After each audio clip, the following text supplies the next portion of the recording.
Urban அமைப்புல நம்மளோட fixed பிளான்லயும் combo பிளான்லயும் எவ்வளவு இன்வெஸ்ட் பண்ணா நமக்கு எவ்வளவு கிடைக்கிறது அப்படின்னு பார்க்கலாம் வாங்க.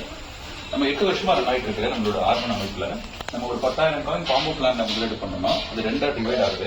ஒரு 5,000 காயின் 3%லயும் இன்னொரு 5,000 காயின் 400%லயும் டிவைட் ஆகும். ஒரு 5,000 காயினுக்கு நம்மளுக்கு 3% அப்படின்னா மந்த்லி நம்மளுக்கு கிடைக்கிறது 150 காயின். இந்த 150 காயின் அப்படிங்கிறது 60 மாசம், அதாவது 5 வருஷத்துக்கு 60 மந்த்ஸ்க்கு நம்மளுக்கு கிடைக்கிறது 9,000 காயின் பிளஸ் இந்த 5,000 காயினுக்கான கேபிட்டல் டோட்டலா 14,000 காயின். ஒரு 5,000 காயினுக்கு நம்மளுக்கு கிடைக்குது 5 வருஷம் இறுதியில. பிக்சட்ல மாசம் எதுவும் கிடைக்காது. 2029 5 வருஷம் கழிச்சு இறுதியில 5,000 காயின் பிக்சருக்கு 20,000 காயின் மொத்தமா கொடுப்பாங்க. ஆக 14 ஒரு 20 மொத்தம் சேர்த்தா 34,000 காயின். அன்னைக்கு 2029 அன்னைக்கு நம்மளுக்கு ஒருவேளை காயினோட ரேட் 2 ரூபாய் இருந்தாலும் 68,000 ரூபாய், 4 ரூபாய் இருந்தா 1,36,000 ரூபாய், 12 ரூபாய் இருந்தா 4,08,000 ரூபாய்.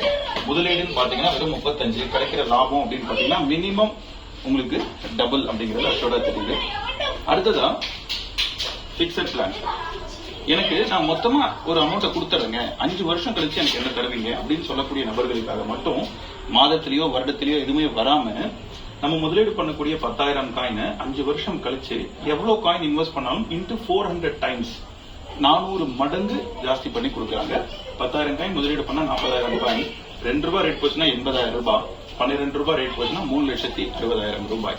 சோ நம்ம already regular plan, combo plan, fixed plan இதெல்லாம் பார்த்திருக்கோம். நன்றி.